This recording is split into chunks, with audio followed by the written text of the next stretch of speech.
Good morning, good afternoon, and good evening sa inyong lahat, guys. Pag-usapan natin tong statement ni Congressman Martin Romualdez. Ah, Binasag na ang katahimikan. Oo. Yung mga allegation sa kanya ay lalabanan niya na ngayon. Panoorin natin to.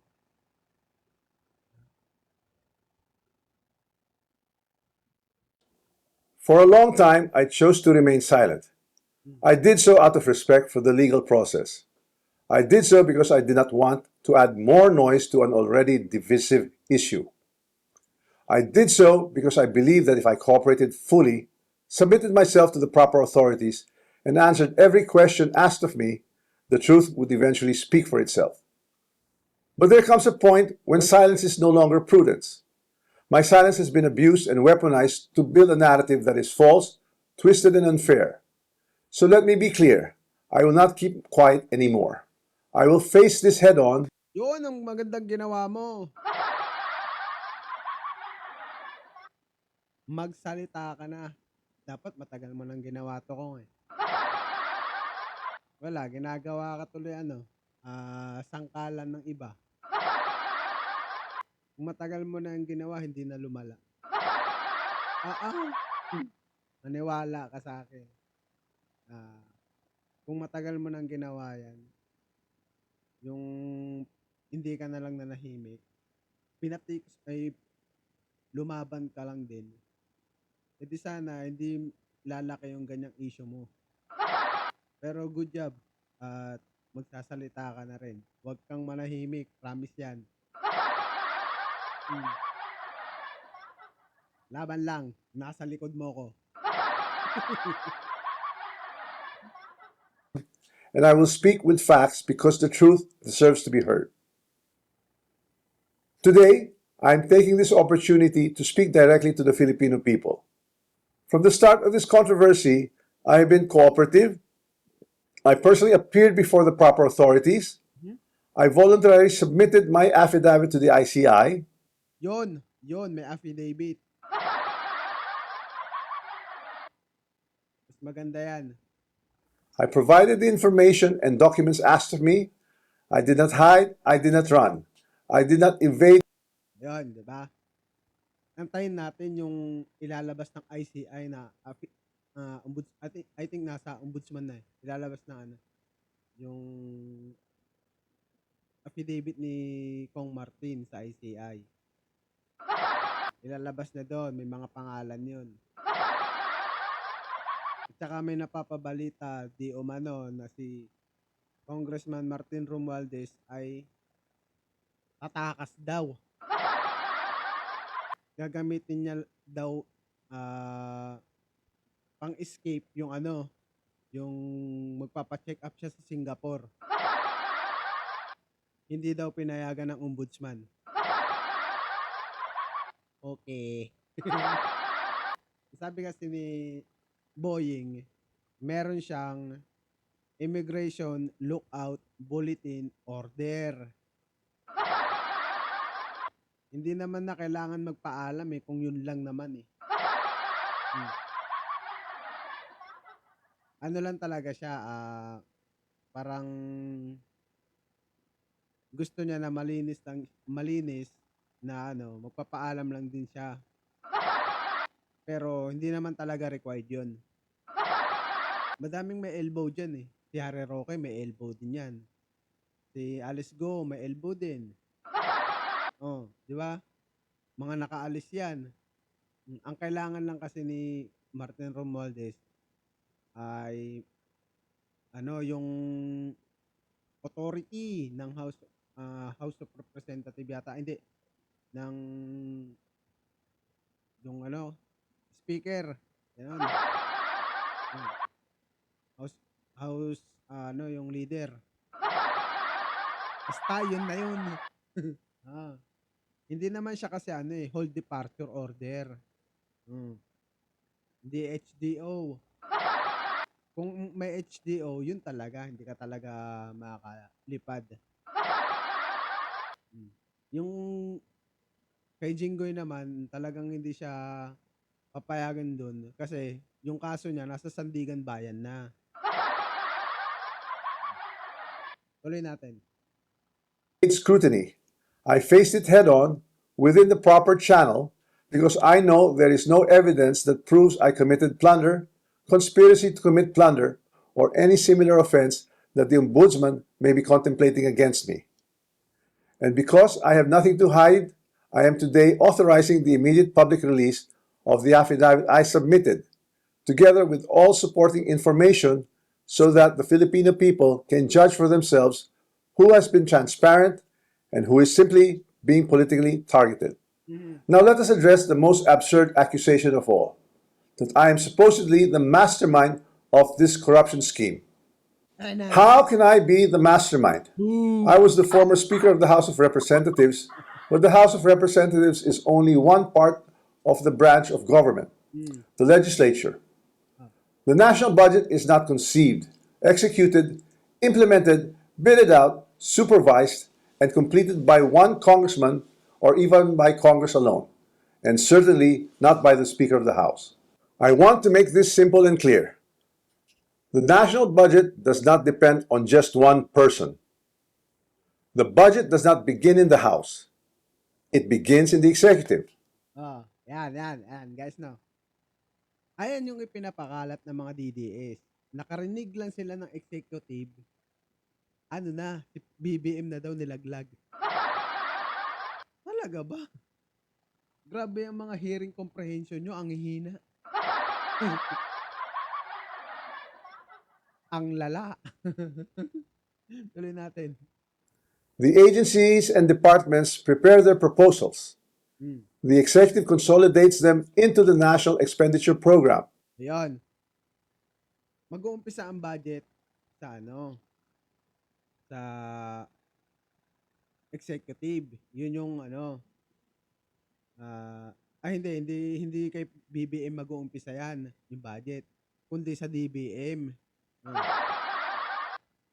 Tatawagin yung mga mga cabinet secretary, papatawag yan, meeting, ganito, ganyan. Magkano ang budget mo? Within 6 months yan.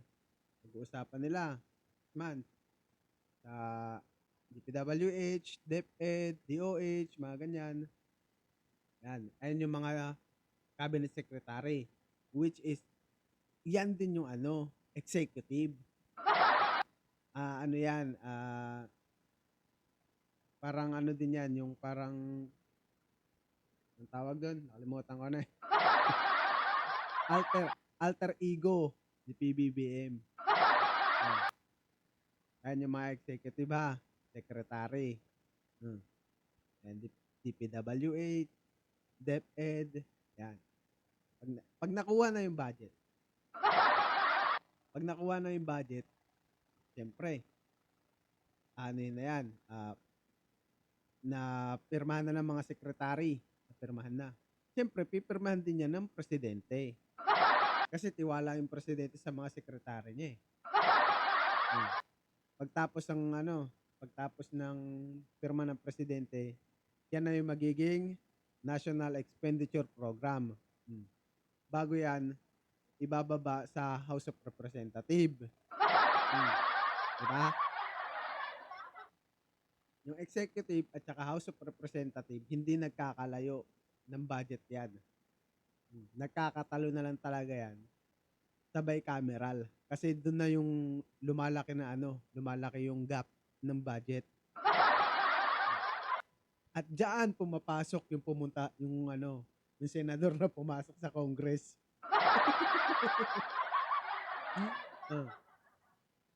Tuloy natin.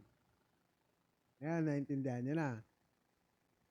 At yung implementation niyan, hindi din si BBM. Masabihin na natin, natapos na yung bicameral conference. Pipirmahan na ng Pangulo yan. Pipirmahan niya na. Wala naman siyang ibang gagawin dyan eh. Kundi pirmahan o ibito. Napirmahan niya na. Sino mag-i-implement? Si BBM ba? Hindi siyempre yung mga sekretary niya. Yun, executive yan eh. Sino ang executive ng secretary ng DPWH? Na alter ego ni PBBM. Siyempre si Bunuan. Hmm, natanggal yun. Di ba? Pag mahina talaga, wala na tayong magagawa yan sa mga didilis na yan. Mas na ano na lang, bigyan na lang natin ng knowledge yung yung mga konti pa yung kaalaman, yung mga bago lang sa usaping politika. Ako, ano pa lang ako eh. I think 6 months sa usapin ng politika. Bali, tama, 6 months. 6 months lang ako. Yung mga walang, medyo konti lang yung kaalaman about sa politics. Kahit pa paano, may matutunan sila sa atin. Di ba? Tuloy. And that program is then submitted to Congress. From there, the House deliberates, but the House is not one person, and it is certainly not the Speaker alone. It is a collegial body made up of hundreds of members, multiple committees, vice chairs, and institutional processes. In fact, there are around 85 committees, each with its own jurisdiction, leadership, and members. No speaker can personally control every committee, much less direct the actions of other branches or government agencies. And in the Appropriations Committee itself, there are already more than 100 members, with many vice chairs, and Representative Toby Tiangco, who has been very vocal and upfront on this issue over the past months, was himself a vice chair of the Appropriations Committee. Aray mo! Vice chair ka pala eh, ng committee. Ikaw. In the previous Congress. So I have to ask, if there were real concerns about irregularities in the budget process, why were these not formally raised during the deliberations? Correct.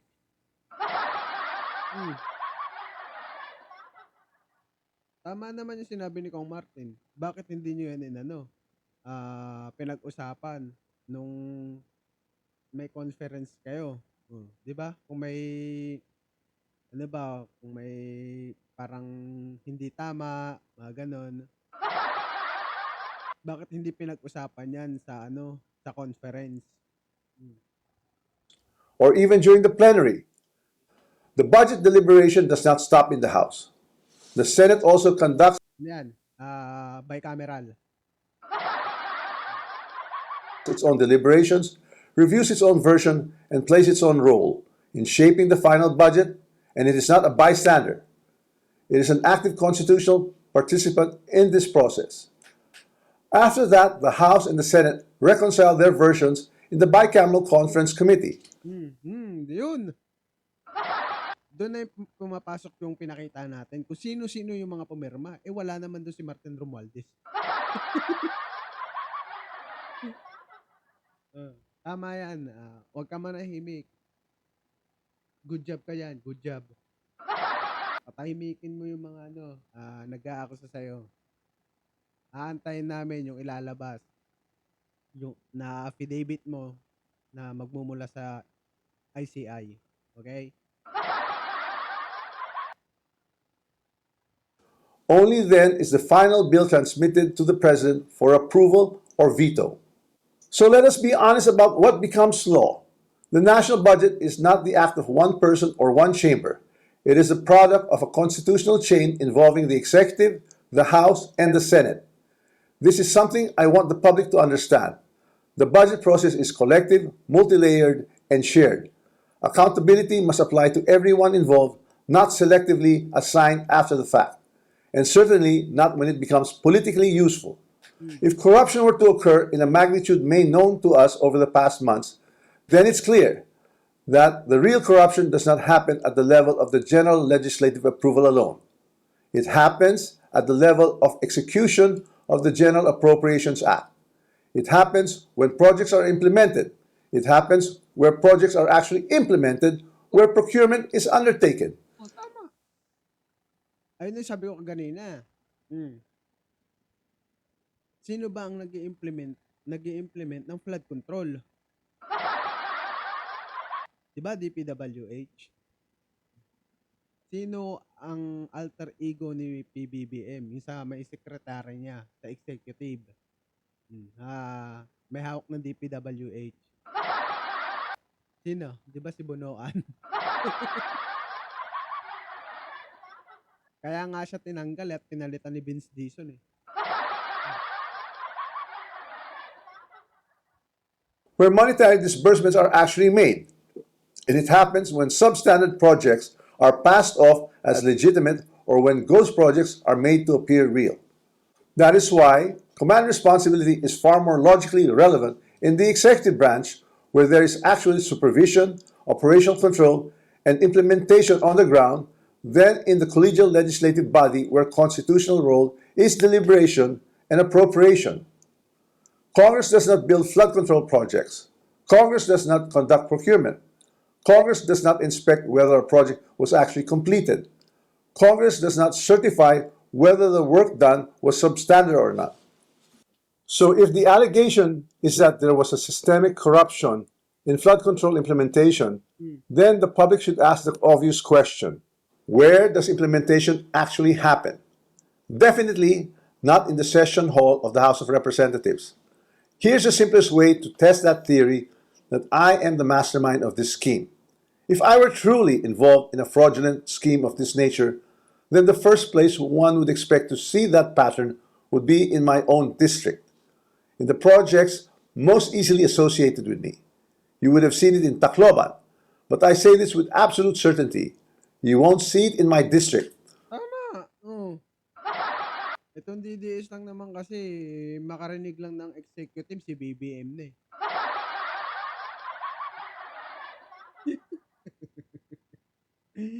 Ang lala nyo naman. Ayan ang napapala na hindi nyo inaaral ang 3 branch of government. Kung sino-sino ba ang nakapaloob dyan. Kaya kayo naliligaw. Ano lang yan? Basic lang yan. Madali nyo pag-aralan. Ang oras lang, kabisado nyo na yan eh. My district has 0 ghost and 0 substandard flood control projects. Oh. Kung si Martin Romualdez naman pala yung mastermind, sabi niya, bakit sa distrito niya walang substandard at ghost project na flood control? Sa Tacloban. Ang gaganda ng flood control niya nung pinakita nung mga tao ni Kong Martin.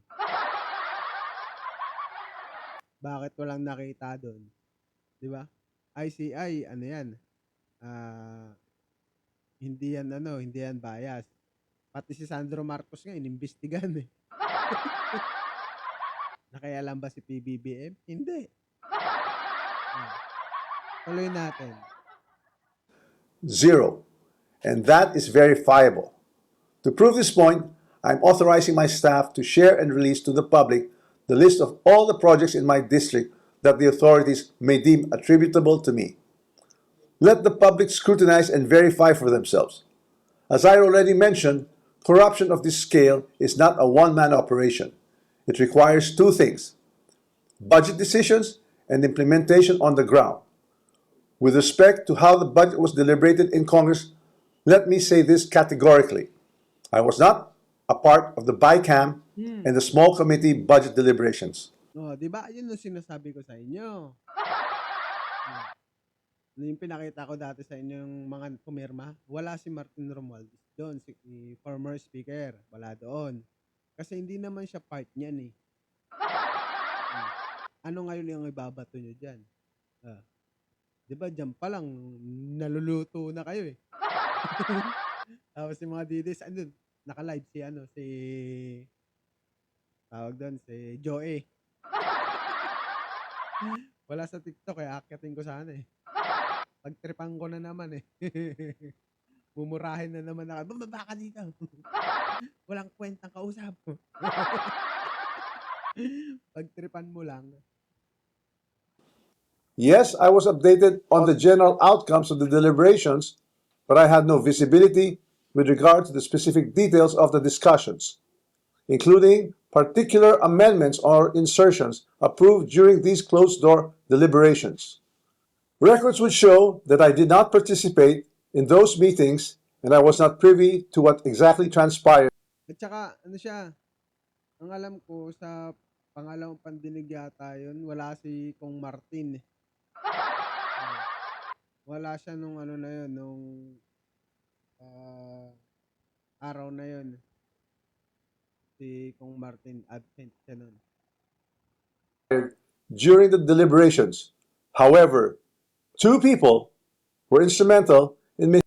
Natatandaan niyo yung ano, yung sinabi ni, hindi si Jaime Marcos dati. Yung ano niya eh. Ay, hindi pa. Hindi pa si Jaime Marcos, hindi pa nga. May video yun, merong video na ano, hindi naman daw umatin si Martin Romualdez. Yun din naman ang sinasabi ni Kong Martin, hindi din siya umatin. Making those budget decisions. Chis Escudero and Zaldico. And once the budget becomes law, the work of implementing flood control projects, or any project for that matter, is solely within the purview of the executive, including the DPWH. Ayun. Sabi ko na rin sa inyo yan. Parte ng executive ang DPWH. Alter ego yan ng presidente, si Bonoan. Di ba?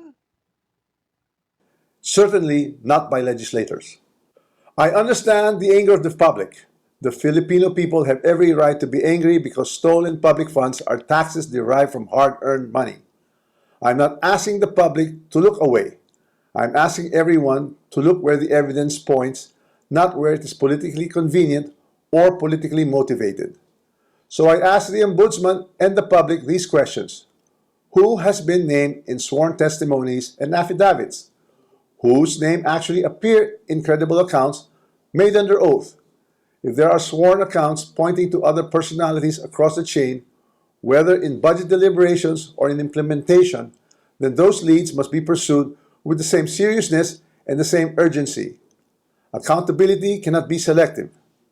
For months, I chose silence because I believe in our legal system and in the rule of law. But my silence is now being exploited with politically engineered and fabricated narratives. What's even more disturbing, and this is something that cannot be ignored, is that there are emerging indications that certain sectors are attempting to weaponize individuals, including Zaldico, to construct a narrative that serves their own interests. So when the legal processes is being used against me as a political demolition job, then I will have no choice but to defend myself. And I will defend myself fully. I will not allow myself to be turned into the scapegoat so that others who are actually accountable. Gusto nila kasi maging fall guys si Kong Martin. Siya yung aako ng kasalanan ng iba. Yan ang gustong mangyari ng mga yung mga may tawag doon, may propaganda diyan. Accountable can walk away clean. If this is a political play to push me out and close the story, tarnishing my name and my reputation, then I'm telling everyone now, I will not go quietly and I will not go alone. I will not be the fall guy for other people's corruption. Correct. I have been in public life long enough. I have seen enough. I have heard enough. I know many things about this current administration and past administrations as well. And I say this carefully. If this matter is to be handled as a legal issue, then let it be handled legally, soberly, and according to evidence. But if certain people insist on waging this in the court of public opinion, then I will have no choice but to defend myself publicly as well. To the Ombudsman, I say this with full respect. If your office truly believes in justice, then follow the sworn statements, follow the records, and follow the evidence all the way. Do not stop where it is politically convenient. Do not settle for the easiest headline. Do not confuse public pressure with prosecutorial duty. What I ask of the office of the Ombudsman is simple. Follow the rule of law and due process. This is a serious matter and it should be handled with seriousness, not with haste, theatrics, or shortcuts. I'm ready and willing to respond to every allegation in the proper forum through the proper pleadings, motions, and submissions that the law allows. And to those who think they can throw me under the bus to save themselves, this is what I have to say to you. I am ready to defend my name. My silence should not be mistaken for weakness, ignorance, or fear. I know enough to defend myself, and if I am forced to do so in public, I will. Maraming salamat po. Yun, tapos na. Tama yan ang gawin mo, former speaker.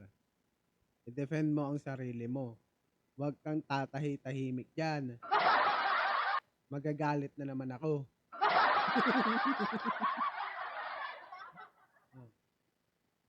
Ipaglaban mo ang sarili mo. Yung mga nagpaparatang sa'yo, pag napatunayan na wala kang kinalaman dyan sa flood control na yan, kasuhan mo lahat. Kasuhan mo lahat. Kolektahin mo yung mga ebidensya mo dyan. Kasuhan mo, pati maliliit. Pati maliliit na mga vlogger, sige, kasuhan mo yung mga yan. Pagtitripan natin yan.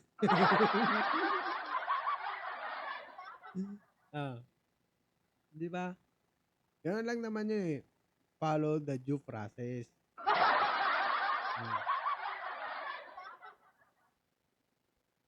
Hindi ko lang alam bakit may plunder case na kagad siya. Ano eh. May plunder case si Kong Martin. Hindi ko lang alam kung saan na ano yun. Saan nakuha. Kung ito ba yung sa flood control ba talaga yun? Well, di natin masabi kung saan ba galing. Basta si Kong Martin, tama yung ginagawa niya. I-defend niya sa sarili niya.